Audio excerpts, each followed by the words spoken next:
Hey there, I'm Jess, and it's so great to be with you for a few moments here today. I want to welcome you to our online version of Kingston Standard Church. If you are watching with us for the first time, or if you're returning to our channel, we have lots of different resources that are available to families, both on Facebook and on YouTube. All you have to do is just search up Kingston Standard Church Cabin Kids, and our Facebook page and YouTube channels will pop up so that you are able to access those other interactive resources. So head on over and check those out. Part of our mission as a church is to equip parents for the conversations that they will have with their families as they grow and follow Jesus together. And one of the ways in which we seek to do that is through connecting the themes of Scripture to our family videos. I would love to personally invite you to connect with us online or in person if you are in the Kingston area. We would love to see you. But in the description box below here, you're going to see a link that will take you to our website. Feel free to head over and subscribe to our YouTube channel, Cabin Kids, and follow us on Facebook as well. And on all those platforms, you're going to be notified of all the new content when it's posted. If you want to reach out to us with any prayer requests or questions you might have, send us an email or a message on Facebook, or you're welcome to use the address below here. Have you ever had one of those moments where you got into a project and you said, oh yeah, I can do that. And then maybe you later regretted that you were in the middle of it. It wasn't turning out exactly the way you'd hoped. Maybe you could identify with this familiar story of an insurance claim. It says, "Dear Sir, I'm writing in response to your request for additional information for my insurance claim. In block number 3 of the accident claim form, I wrote, trying to do the job alone as a cause for my accident. And you said in your letter that I should explain that statement more fully. I trust the following details will be helpful. I'm a bricklayer by trade, and on the date of the accident, I was working alone on the roof of a new 4-story building.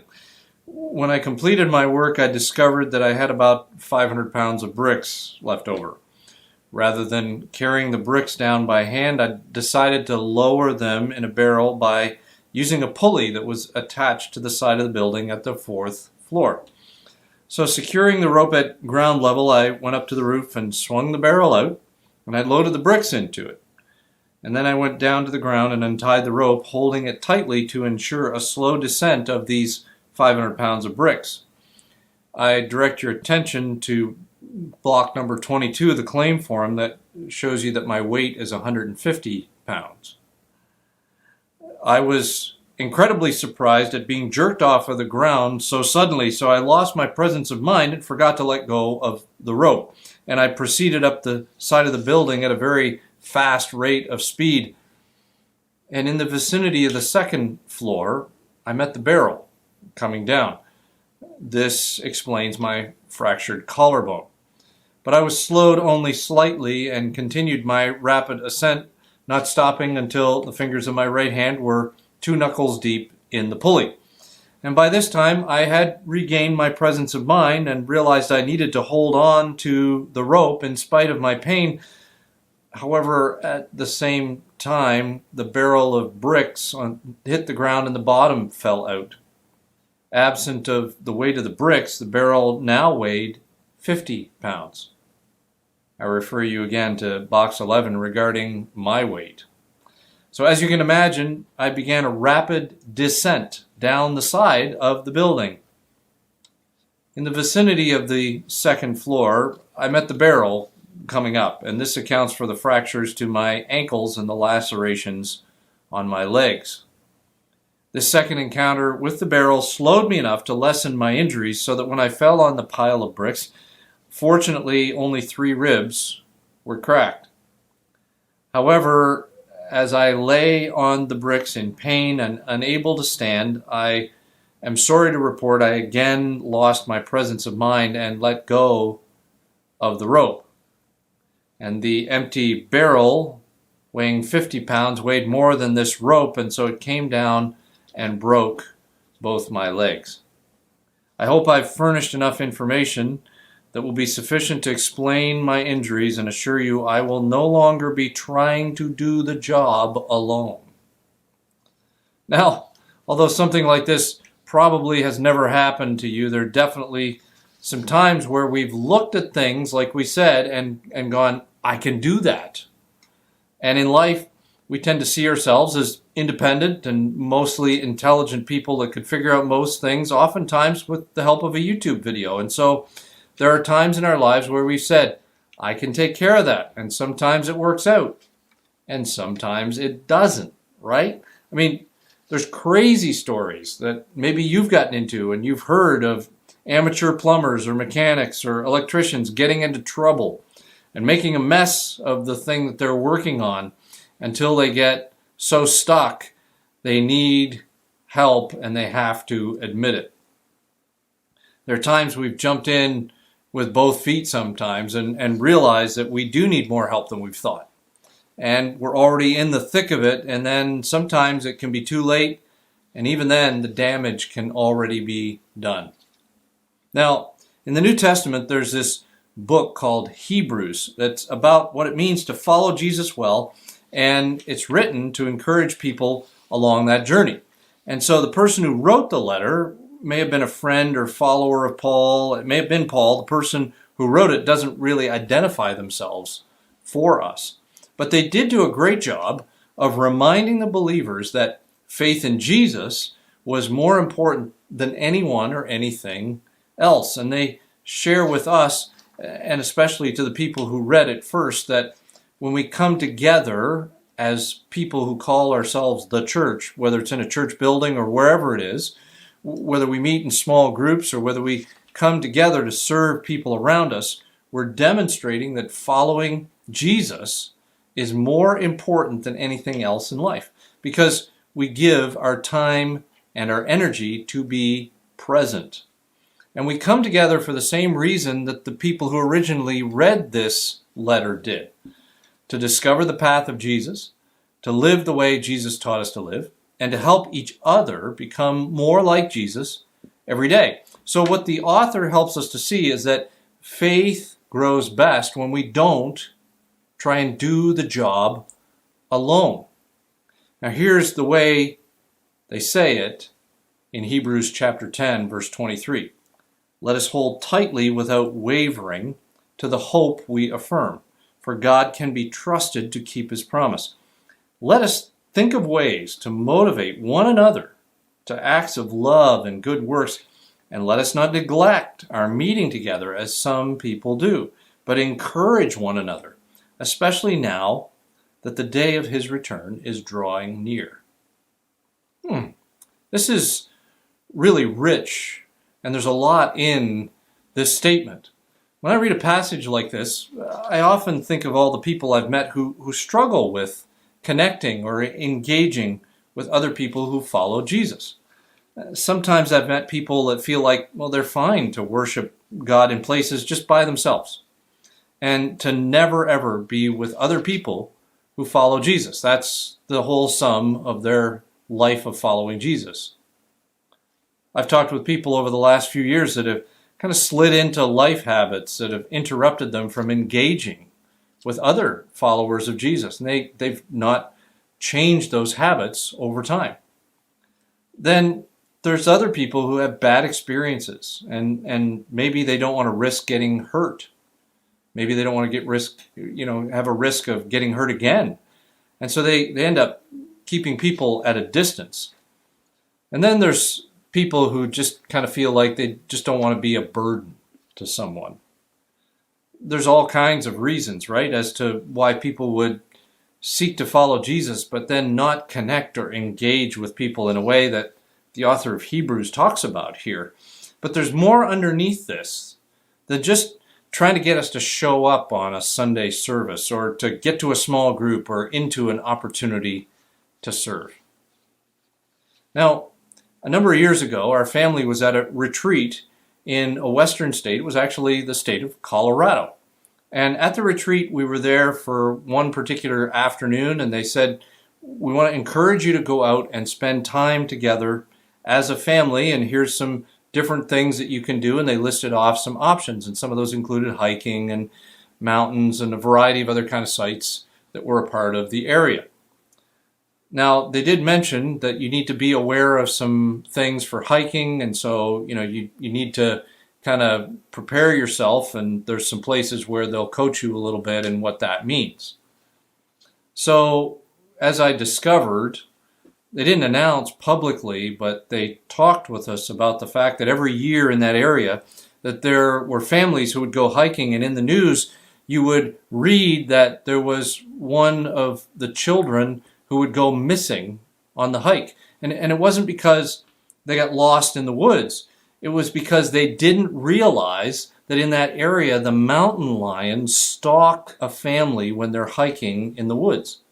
And what they'll do is they're really cunning at discovering who some of the weakest members of that particular group are. And they wait for them to get off and alone and isolated, and then that's when they pounce. So to that point, I'd been on family hikes with our kids, and there were moments where I was imagining, our kids roaming around and getting behind on the trail like they often do. They kind of make statements like, I don't want to walk anymore. I'm tired. I can't go any further. Will you carry me? And, you're not to the vehicle yet, so you're kind of like, well, we're still hiking here, and I can't carry you the whole distance. I can't carry all of you the whole distance. And sometimes in the contour of the trail, you end up losing sight of them. They get out of view just for a moment or two. And that's what they said is when the mountain lion will pounce. And I was imagining this and shuddering in my body because I realized that those are actions and activities we'd done on trails in other locations. And if we were on one of those trails, well, we would be a vulnerable family. And how much more guilt would we feel if we realized we could have prevented it all along? Now, there are dangers that are below the surface as we read this passage, and there are things that we've discovered over the years. Now, God knew how we were wired all along and that we would need each other, and even since then, science and other research continues to show the deep value of healthy connections with people, and especially for us as people who follow Jesus together. And that there are things that we don't want to end up falling into that leave people alone. And so there's research that is based on science, or they've been faith-based studies or community studies. They point out some interesting things to recognize about connecting and what it means to engage with other followers of Jesus. And it helps us to see that healthy connection is really about our wholeness and our health. Now, we know the measured value of walking well with people, and science helps us to see that there are actually cumulative healthy effects throughout our lives as we walk well with other people. Now, in our day that we're living in, there's a lot of conversations about epidemics of loneliness. And we recognize that on both ends of the spectrum, being together or being alone can have long-term impacts on our heart health, on mental health, and of course, our spiritual health. And one of the ways that we see sometimes this happening is that tension of the stuff that floats around in our heads versus kind of getting it out and processing it and saying, okay, does this make sense or does this not? Or working through some of the stuff that can rumble around in there and get us off into some deep weeds, so to speak. We get so caught up in what we want and what we think that we end up forgetting or even ignoring what God is looking to do in us or in our family or beyond.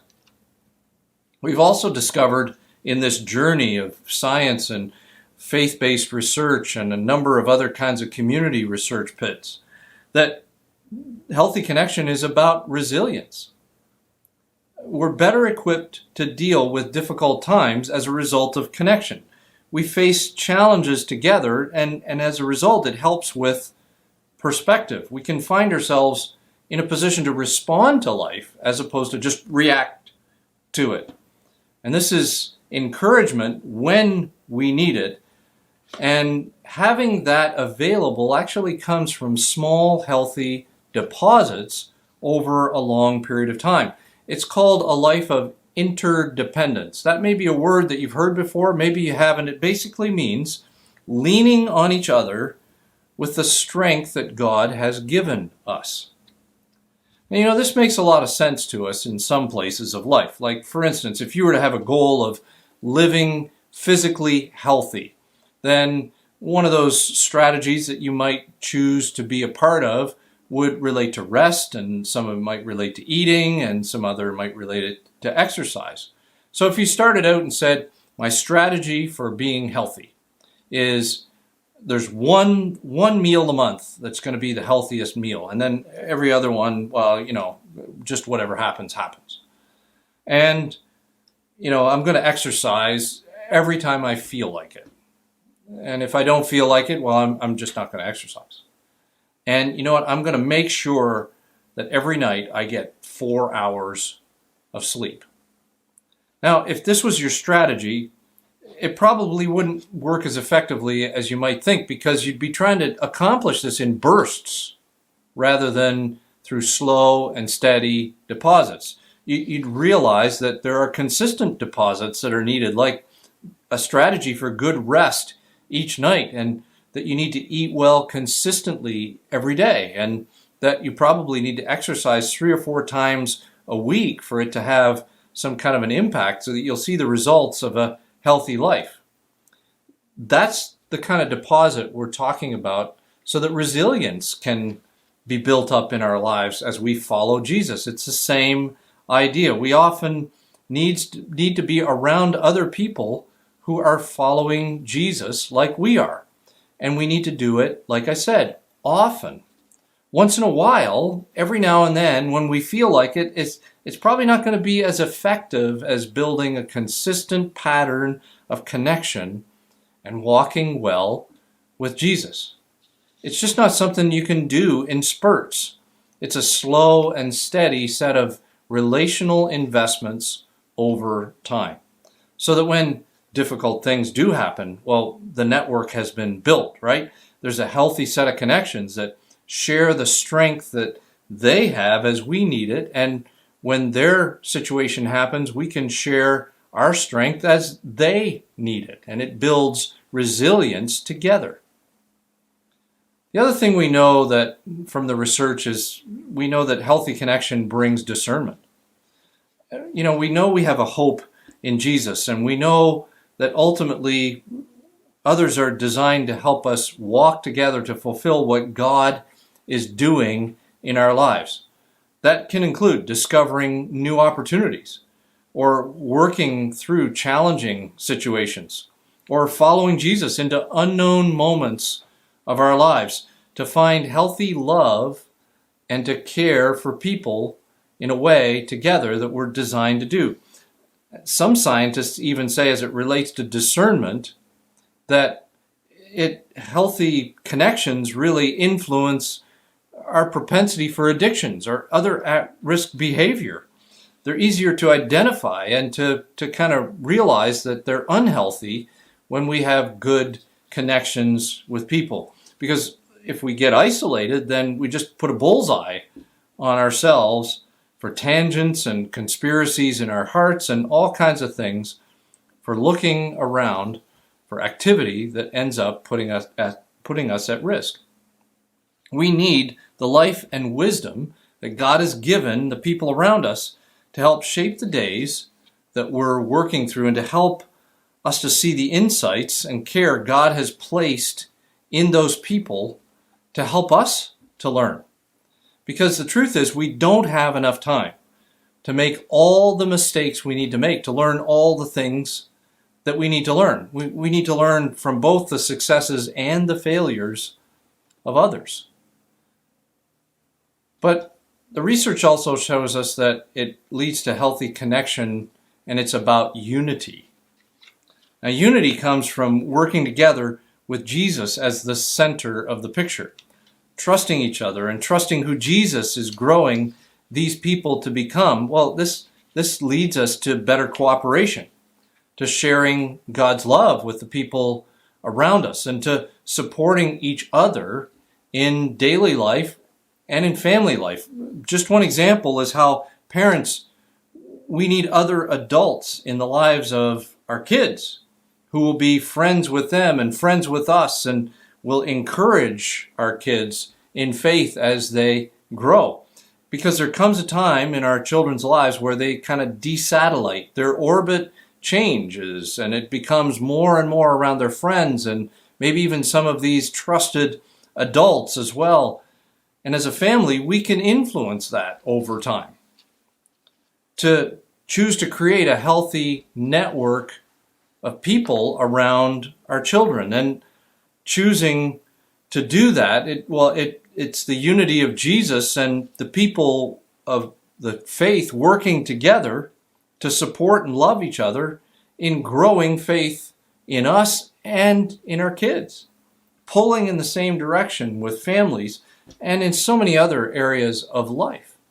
This is unity working together in just one kind of situation. Now, God created us for that kind of community. And as it turns out, we read that science affirms what God has been telling us all along about ourselves.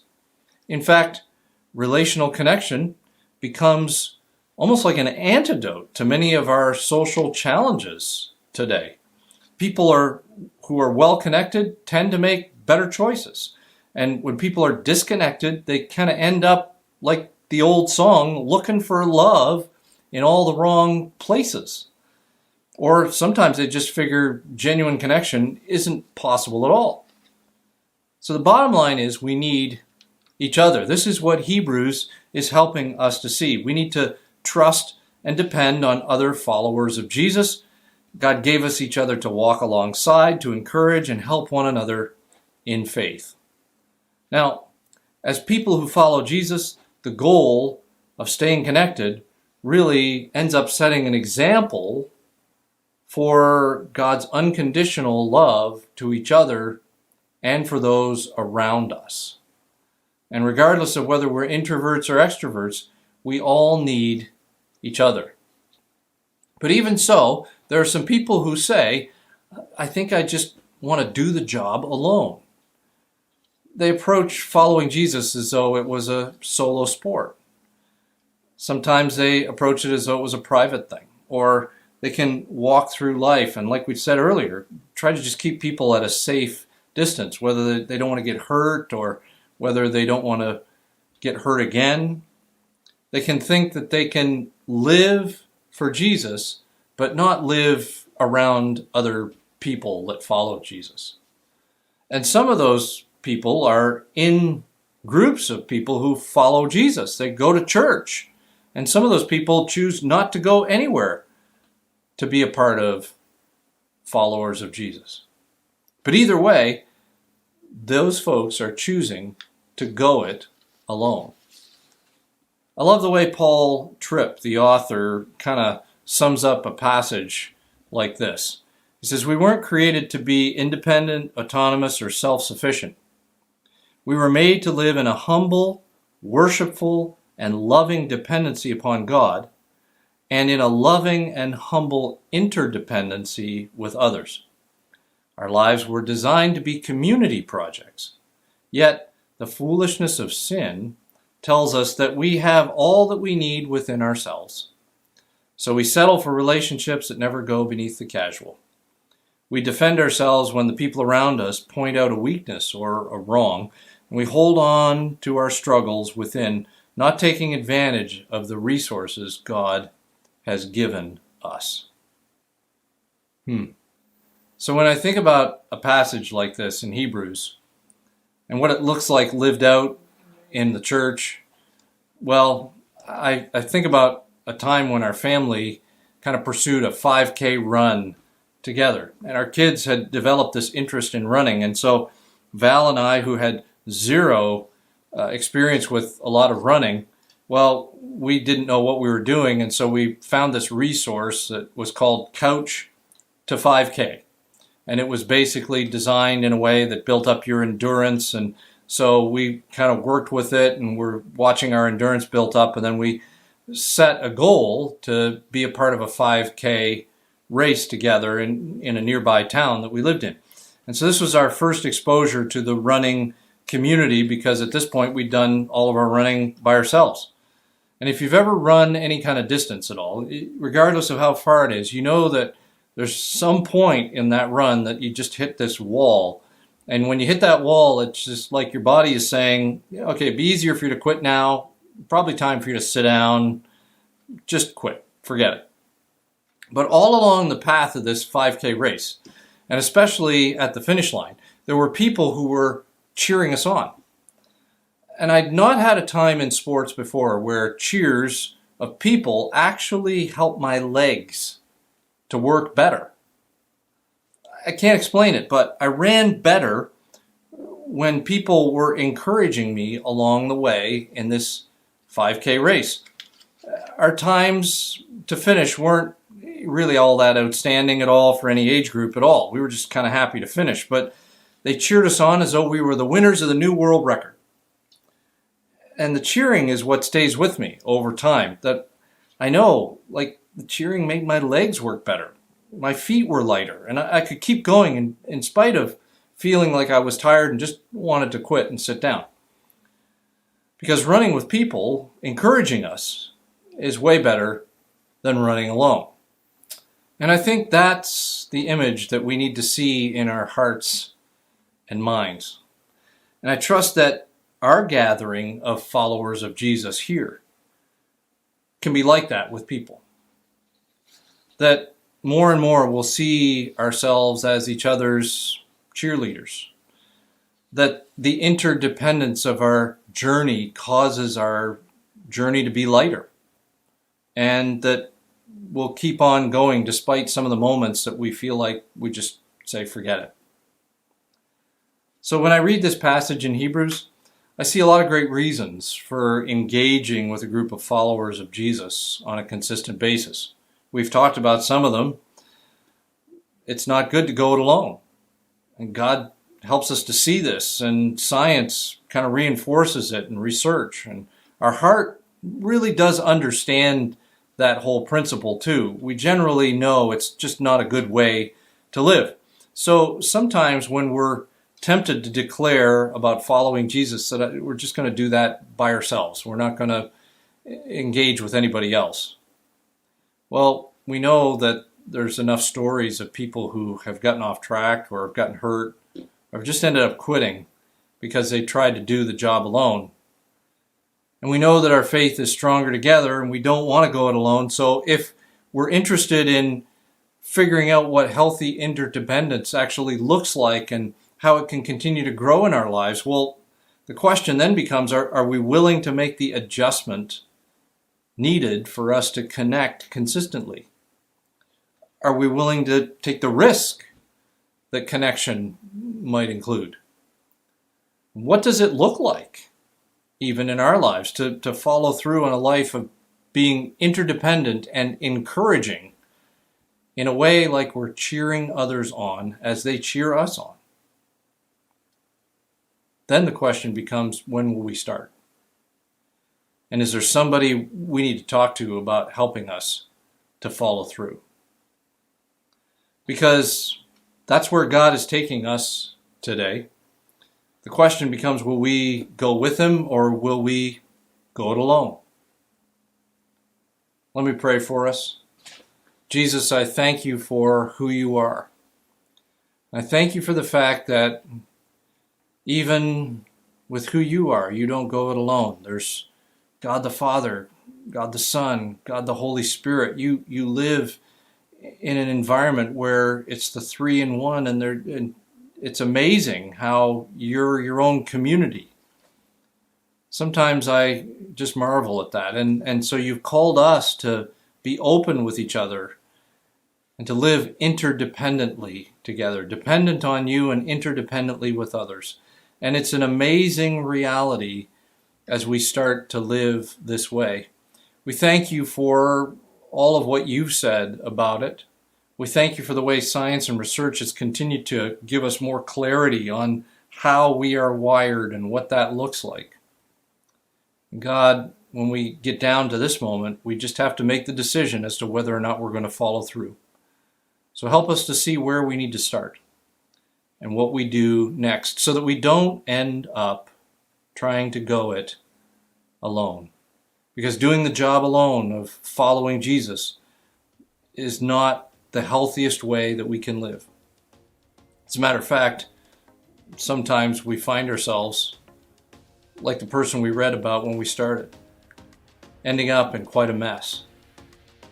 And so God, lead us to people who will continue to be those encouraging, interdependent people that we can trust as they learn and grow in Jesus and as we do too.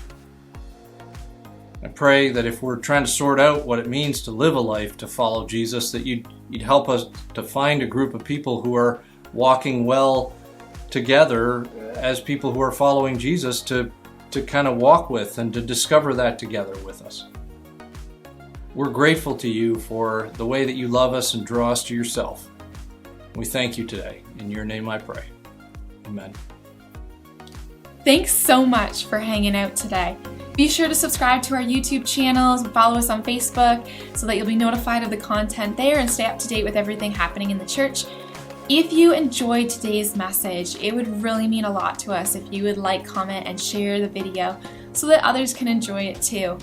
If you happen to be in the Kingston area, like I said before, come on out. We would love to see you. If you're limited to online connection though, not a problem. Just make sure you check out our website for more at-home worship. And like I mentioned before, the link to our website is in the box below here that has other helpful resources for you as well. Please know that you are loved and that we are praying for you. And we certainly appreciate your prayers too. We'll see you soon.